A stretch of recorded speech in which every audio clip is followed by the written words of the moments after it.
Good evening. Welcome to the regular Board of Aldermen meeting at the Salado Municipal Building at 301 North Stagecoach Road in Salado, Texas. The date is March 6, 2025. It is 6:30 p.m. Ms. Pence, please call the roll.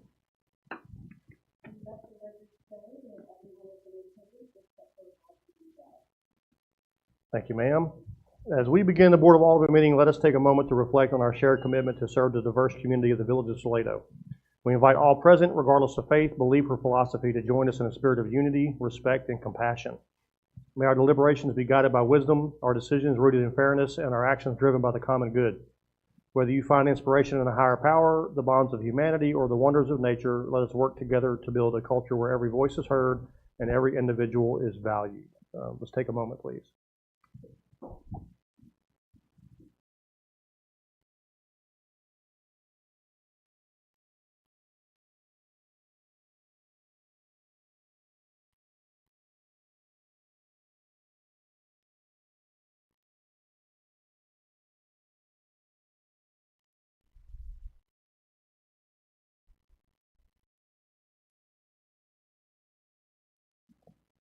Thank you.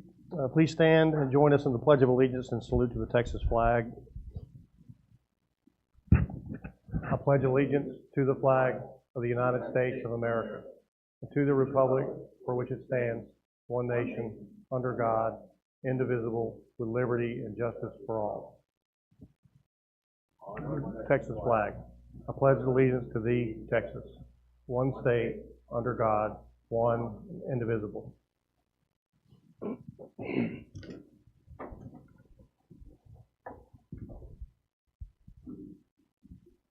Item 1, presentation by Temple College's Workforce and Continuing Education Office and discussion on the new partnership with the Village of Salado to enhance workforce development and tools to assist with economic growth in Salado. Who's got it? I'm going to go ahead and open up here for just a few minutes.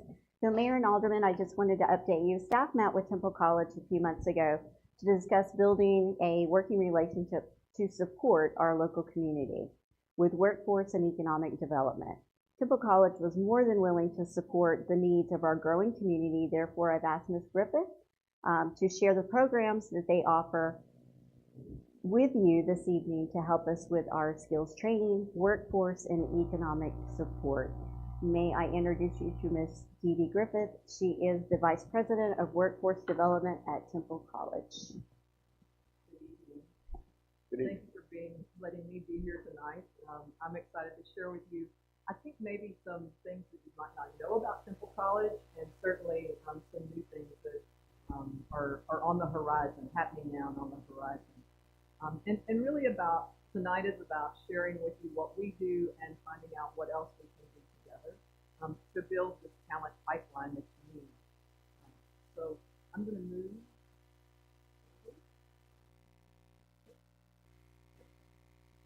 First of all, I'm not sure if you know that Temple College this next year will be 100 years old. It's got a really long reputation for academics and helping students get from a junior college, because it was a junior college for many, many years.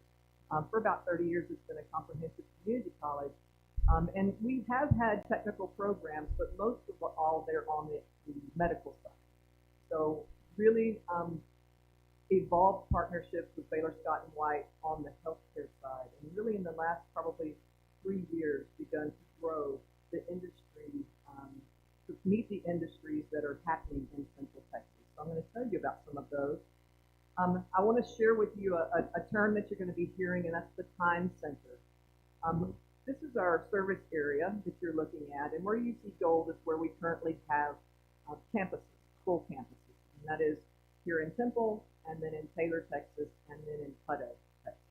There's so much happening. The Time Center is the Texas Integrated Manufacturing and Engineering Systems.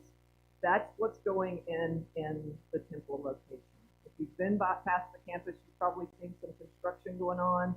We have 3 major construction projects right now scheduled to open in the summer. Is our Workforce and Visual Arts building, 75,000 square feet.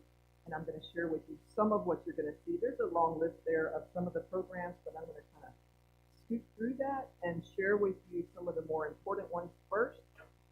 And then I'll talk about how that affects Salado I do want to draw your attention to the top left corner because all of these programs and things that I'm going to talk about are partnerships with Texas A&M Central Texas. And so they all have an associate's degree, a 2-year degree, but they also have a pathway to go into bachelor's as well. And those will happen on the Temple College campus. So you don't have to drive to Killeen to get that. It's a partnership on each of these industrial-based programs will be at our campus in Temple. And this is just to say 2 degrees, 1 pathway, 1 location, you can get your bachelor's degree as well.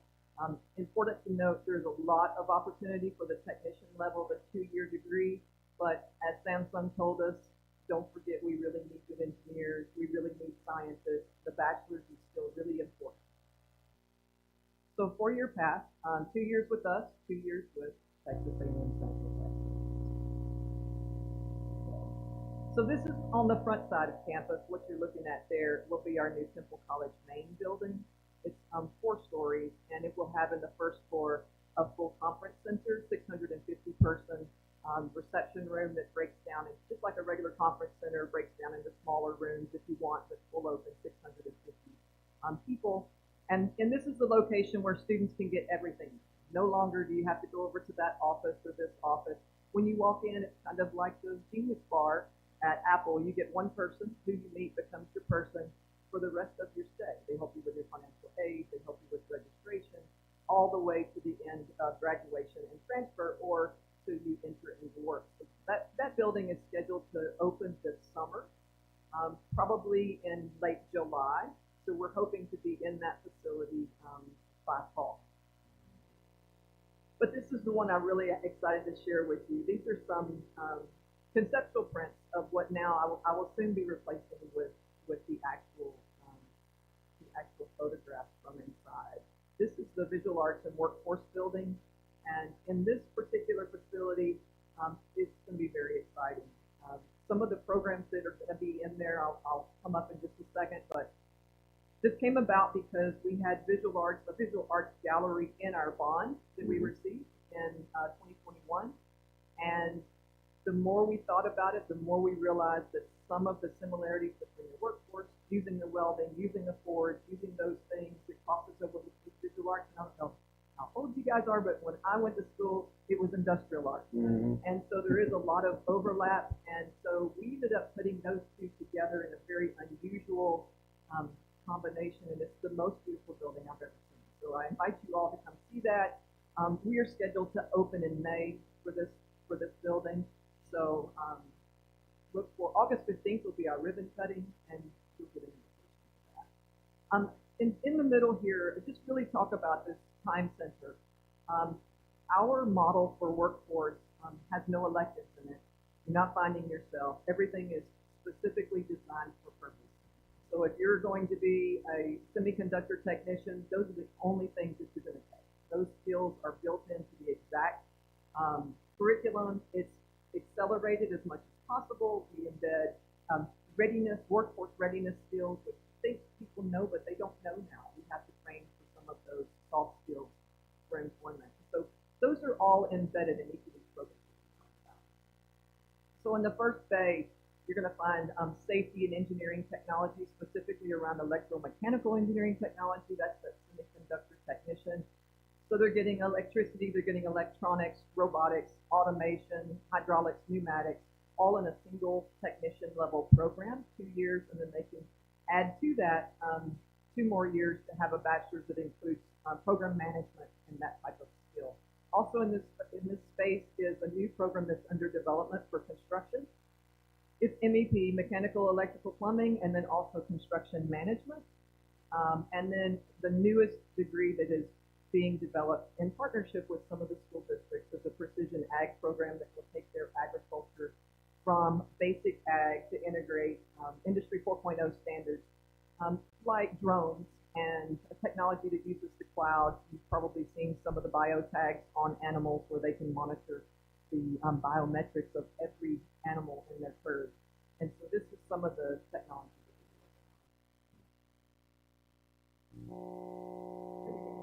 So in the second bay is where we're going to have the semiconductor unit. This is produced or developed in partnership with Roots, an organization that's out of Florida. It has a simulated clean room that sits within the bay, and it is activated or governed by a 7-axis gantry robot. The students go through an intense robotic training, which I'll show you in the next slide, and they will learn all of the phases of one pass on a semiconductor chip on a wafer. Now, it'll do hundreds of passes ultimately before you produce a chip, but this will take them through one pass in every single phase, including working in a vacuum and etching. And Tokyo Electron has given us a huge lithography piece of equipment that is the real deal, and that'll be in that space. Also, we integrated water reclamation in that because of the issue with water in all of our Central Texas.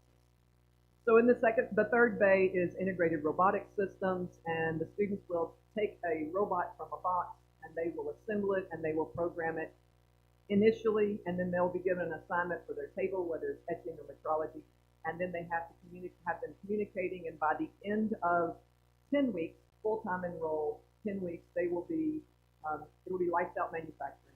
From the beginning to the end, won't be touched by humans, it'll all be robotic controlled, and this is the precursor to the semiconductor line so that they can operate that. And then finally, in the other bay is the certification center. I think this will have particular interest for you. This is where you probably know, and maybe even yourself, have life experiences that make you have great talent, skills in a particular area, but they don't equate to any credits. And in the certification center, we have a mission to award as much credit as we can for experience and skills, so that you're not repeating something you already do. Think of a person who's a master electrician for 20 years. Why would I put them in fundamentals of electricity? So let's figure out where they actually would start in my engineering program and give them credits up until that point. And we're focused around specifically the military right now, but it is open to all of it. So all of those programs really lay a foundation for what is happening in Central Texas and workforce development. So it has a connotation for really for the employer side, but it really is about generating a community, supporting a community around the workforce needs. This is a snapshot of our immediate team, and each one of these individuals has a primary role. I'm not going to go into it right now, but whether you're needing ESL in your business, or you have some employees who need a GED, or perhaps you want customized training, you're going to talk to a different person, and I will share.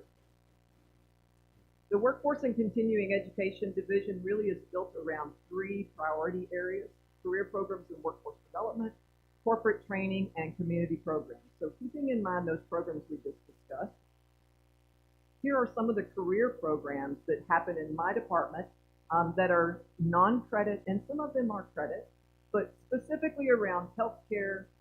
We support doctors' clinics, and let me give you an example. Freedom Urgent Care came to us and asked if there was a possibility that we could help them get NCT, non-certified technicians for radiology. And in about 3 months, we stood up an accredited program for them, and the students now, we're on about our 3rd cohort with them, and we did it all on a Skills Development Fund grant. There were no charges to the company themselves, and they became our partner for the actual clinical experience of the students. That's the way that we help an individual company then provide their needs, but now they're, I don't know if you know, but they're actually opening additional sites. And so they're generating, through this program, we're generating the workforce needs. So we have information technology, quite a few IT certifications and business certifications. And some of these are mirror courses, and they count as credit as well. So as you're taking employees through training, they can also be building their resume and transcript. So you may ask yourself, why would a person do workforce training and not go through a full college credit program? Here are some of the reasons. We can customize these experiences, especially if we're working with an employer, to see exactly what they need for those locations. The skills development is relevant to only what they're intending to do. It's usually less expensive, especially if we're working with an employer. I'm going to tell you how it can cost you no money, and also the students no money. They're prepped for that specific work job or work experience. Sometimes it's personal enrichment. They just want to accomplish something, but usually it's related directly to their need for a pay increase or an actual position. So as we work with these employers, this is some of what they share with us. The individuals that take the classes anyway, that it's increased their earnings, and then on the employer side, it increases productivity. They become a generator of income earlier with less training for the actual employer. And this will help the businesses thrive because they have the trained employees that they need. And now also, believe it or not, they can also grow your companies because a lot of these people will come out, let's say with robotic experience, and you have a manual manufacturing facility. By having that trained staff that understands how the robotics and the manufacturing can work, they can actually help the industry bring their systems into a more modern way of operating. And then the community revitalization, we really work very closely with the community and all of the community organizations. And I'm going to share a little bit about EDC and what we do with the economic development. So this is just to tell you, we start with small micro-credentials on my side so that we can get people into employment, but you can then transition that into certificates, level 1 certificates. You can go into associate's degrees, bachelor's degrees, and beyond. And in that Temple main building, there will be a university center. And so beyond the bachelor's for Texas A&M Central, you'll also be able to access some master's and a new doctorate they're working on. So this is probably the important slide for you. And these are the ways, some of the ways that we interact with organizations and communities that you may not be aware of. And that's these cross-sector alliances. We're able to anchor the initiative and bring together the partners that can help you achieve what it is you're wanting to achieve. Salado, and sitting and talking with Gino, you have a very diverse group of businesses. And so it's going to be a little bit of a working together to figure out what type of training you need in this community to grow your company. But we really work with employer engagement directly, one-on-one, especially the larger they are. If they have enough people, let's say they have 50 employees and they need training across a large group. We can do that individually, but we can also work with Salado as a group. If you have smaller companies that maybe only have onesies or twosies that need training, we can put them together in a single class for training and bring everybody up together at the same time. Program development, I just gave you an example of Freedom Urgent Care, how we developed a single program. We've done quite a few of those with Baylor Scott & White. And then the funding opportunities. There's a lot of opportunities for your community and for your businesses to have training for upskilling and reskilling. So in the little box right there, these are the things that I'm actively involved in with probably 10 communities, and would love for Salado to pick up some of these. And one of those is work-based learning, working with your employers to establish internship opportunities, apprenticeship opportunities. There are federal dollars available for registered apprenticeships that in almost every single area, and some you probably don't think about, even like teachers, we can put in registered apprenticeships, and it provides some income for the employer. Economic development, on some of the EDC, local EDCs around this area, I meet with prospective companies that are thinking of coming here. They invite me in to talk about what type of things we can do and to discuss the talent pipeline and what it would take to develop that for that particular company. Sometimes it's a very odd fit, and sometimes it's spot on with what's already being developed, but it's really helpful for us to be in these early meetings because then I can kind of tuck that away in the back of my mind and be preparing for if it's something completely unusual. I need to think about how am I going to plan that, because it takes a little time in education to set up a new program. Chambers of Commerce, same thing. I work with small business development with each of the chambers. We do everything from entrepreneurship. We have a 10-week program at Temple College that's about to kick off. It's called Launch Temple. It's a 10-week entrepreneurship where we take new companies or companies that are not necessarily new but really need some type of boost to be successful. We take them through a 10-week training program to help better than prepared financially and for business operations and doing business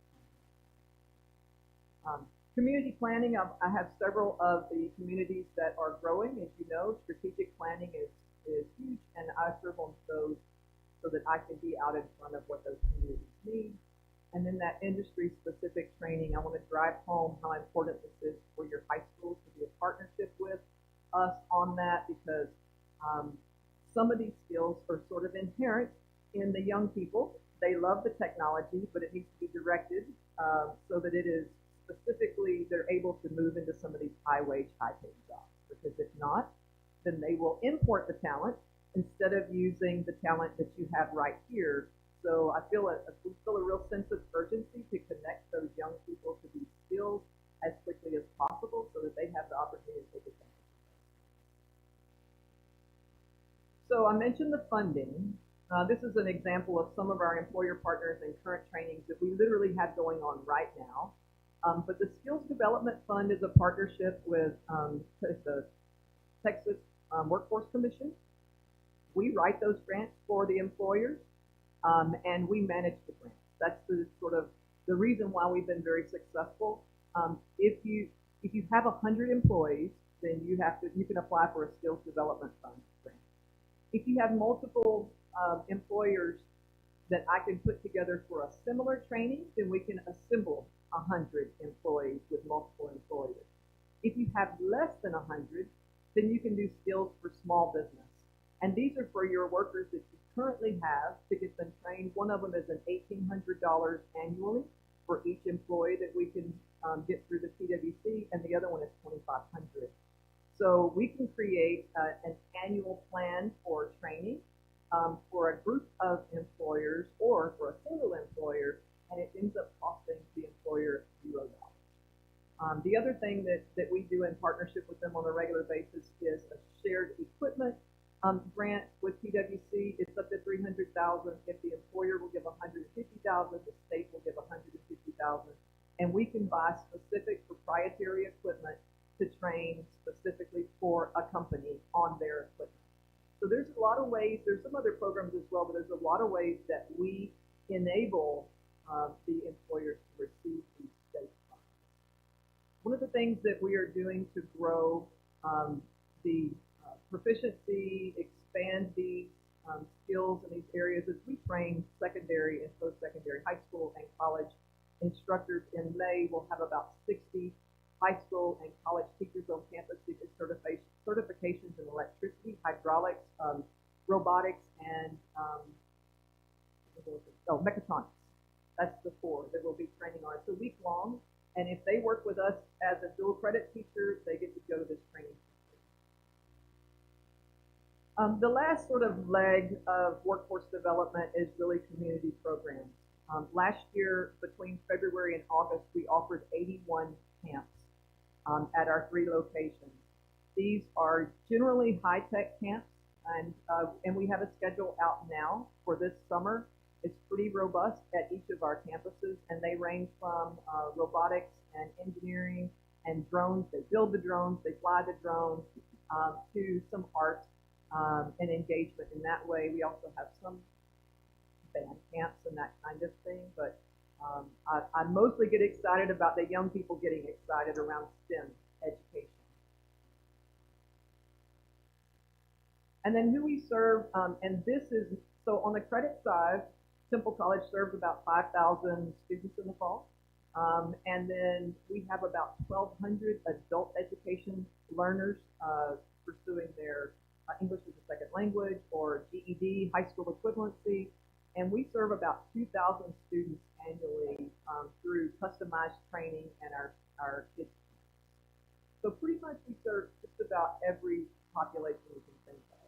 Here's an example, and this was funded by Samsung and some other of our industry partners. These are some examples of the kids last summer building drones and flying stuff.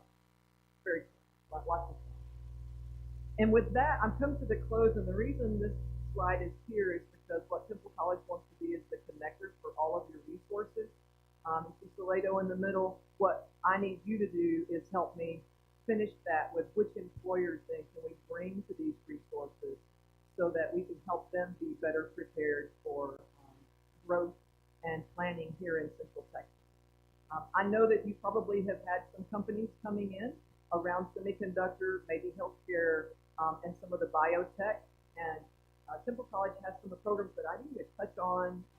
You may have heard of the Texas Bioscience Institute. It's a middle college program.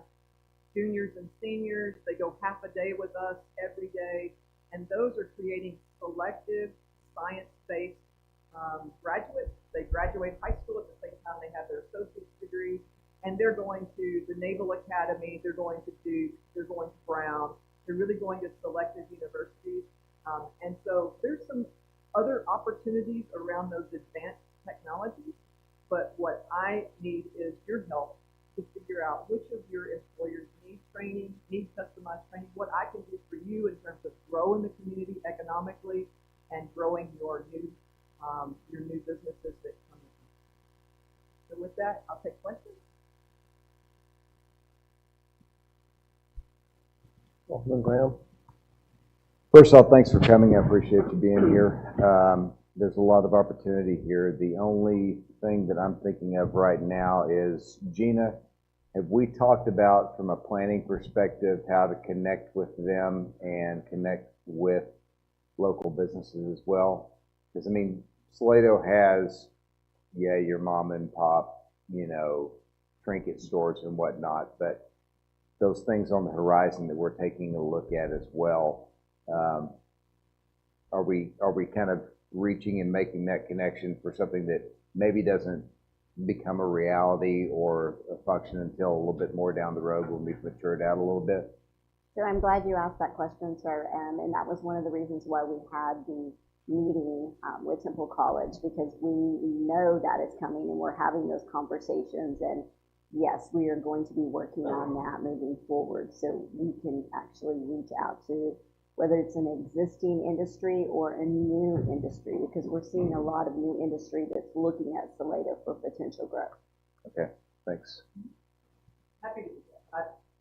Give me a call and I can show up, and of course, it's all in confidence. Cool. Okay. Alderman Hurst. I have no questions. Thanks for coming, though. Appreciate it. Alderman McDonald. Yes, hey, thank you for coming tonight.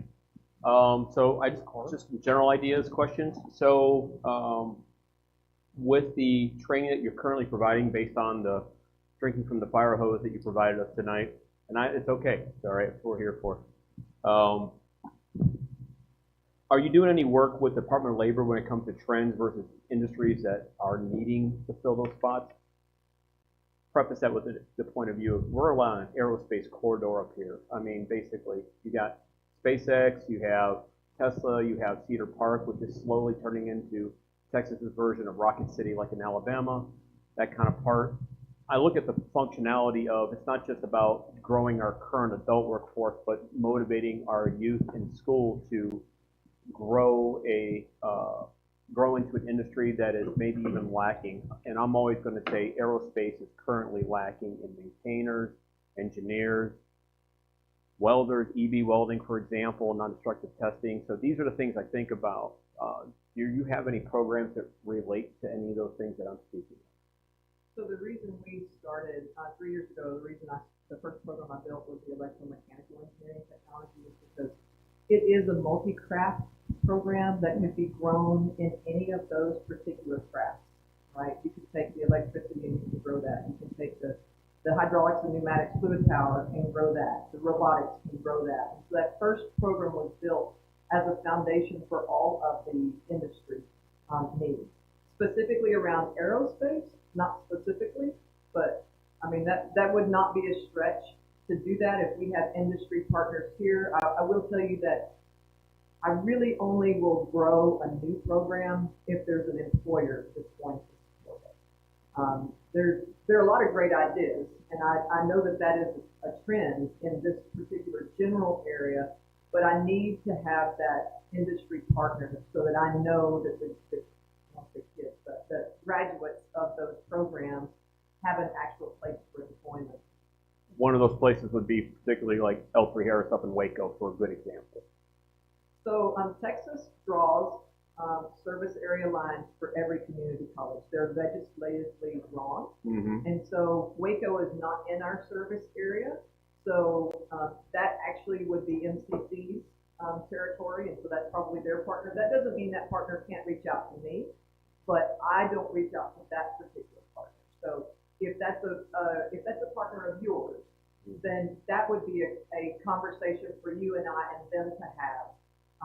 Not, you understand what I'm saying? Oh, I absolutely understand. You can't fish for them if they jump in the boat. You can do whatever you need to at that point. Right, and typically what happens is we get with whatever that school is in that area to say, is there something that we can do to provide, or can we do it together, that kind of thing. So we're trying to be really good partners in that. Perfect example, we're partnering with Austin Community College because Samsung for 25 years has been in Austin, and now they're launching in Taylor. Mm-hmm. And that's our service area. So we're partnering with Austin to say, what is it you're providing them? If you want us to do that training in our area, we can do that as well, so that they get the same services no matter where they're at. Okay. Thank you for answering my questions, and again, thank you for coming to Salado. Awesome. Thank you. Thank you, Mayor. I appreciate it. Okay, thank you, Ms. Griffith. We appreciate it. Chief, did you see they have cookie decorating, dance, and yoga? We'll let Sergeant Dunchy know. He's been looking for a new hobby. Oh.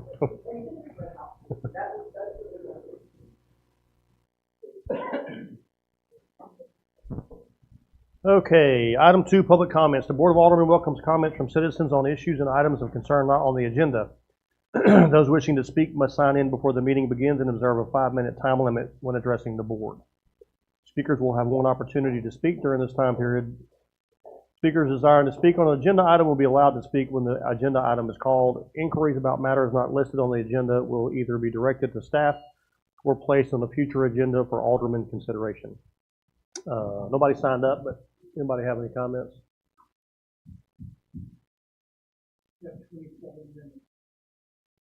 You can't blame me for that last one, man. That was not on me. Okay, if there are none, then item 3, consent agenda. A, approval of the minutes of February 20th, 2025 regular Board of Aldermen meeting. Alderman Graham, you have any questions about the consent agenda or the minutes? I have no questions about it. Alderman Hurst? No question. Alderman McDonald? No questions, Mayor. Anything you want to add to it? Ed? No, sir.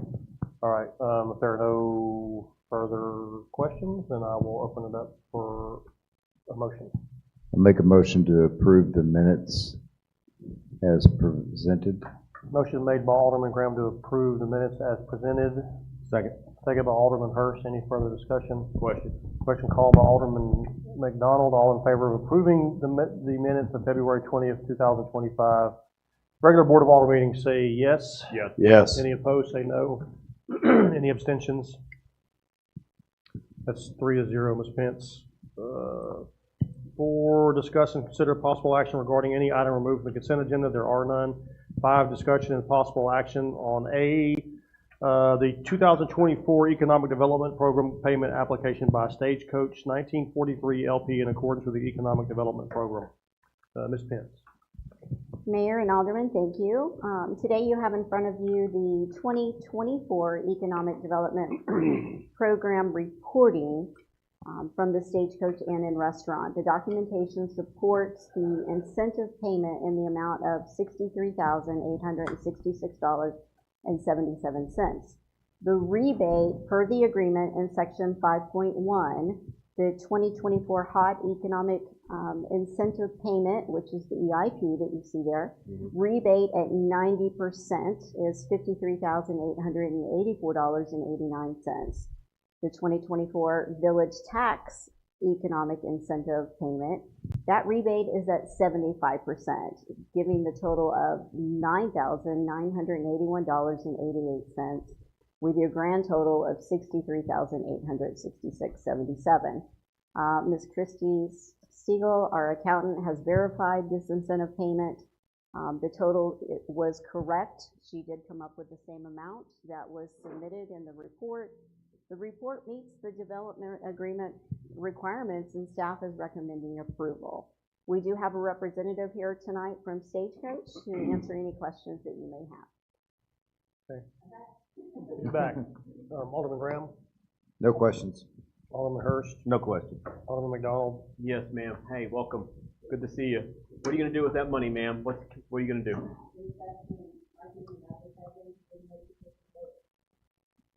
Thank you for answering my question, ma'am. No further questions. Good answer. Mayor. There was only one right answer to that. Yeah. Thank you. All right, I'll open this up to public comments. No? Okay. You have anything else to add, Ms. Pence? I do not, sir. Thank you. All right, Bree, you have anything you just want to get up there and talk for 20 minutes? Okay. No, because Tim's going to get mad. All right, Alderman Graham, nothing? We're all good to go? Good to go. All right. Then if there's no more questions or even public comments, I'll open it up to a motion. I make a motion to approve 5A as presented. Motion made by Alderman Hurst to approve item 5A as presented.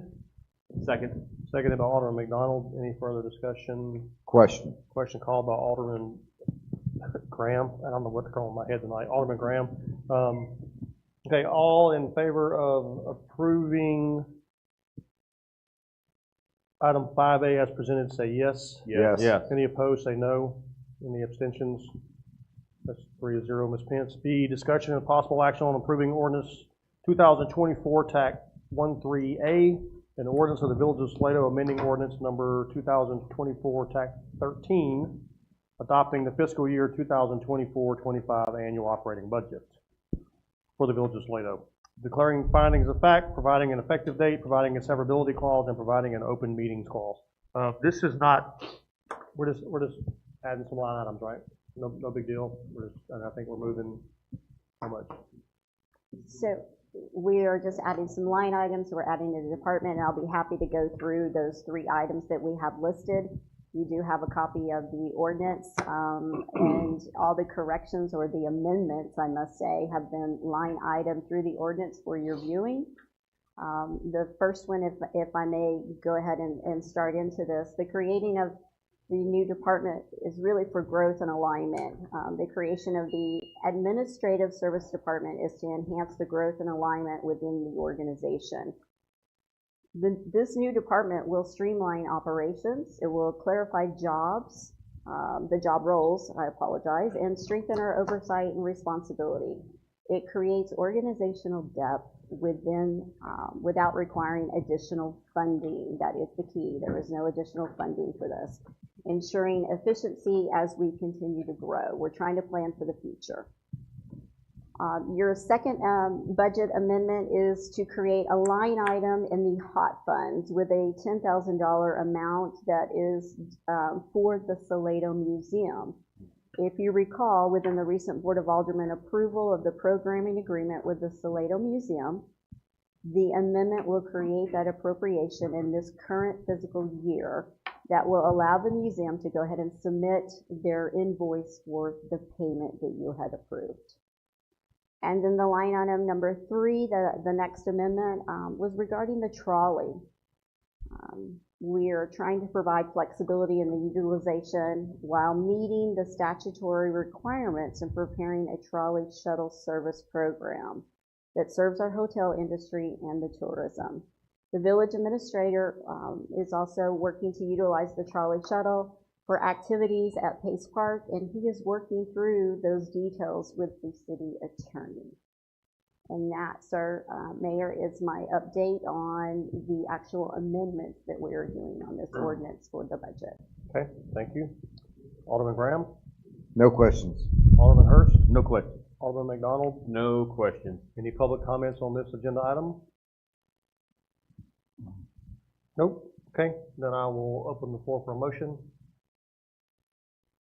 Mayor, I make a motion that we approve 2024-13A as written. Motion made by Alderman McDonald to approve ordinance 2024 TAC 13A as written. Second. Seconded by Alderman Graham. Any further discussion? Question. Question called by Alderman Hurst. All in favor of approving? Mayor, I'm sorry, sir, on this particular one, we need to have an individual Oh, that's vote. right. Okay, sorry. We'll go down the line. Alderman Graham, Aye. Alderman Hurst, Aye. Alderman McDonald. Aye. That's 3-0, Ms. Pence. Thank you, sir. All right, and next item is adjournment. Make a motion to adjourn. So moved, 7:10. Have a good night, everybody. Thank you for coming.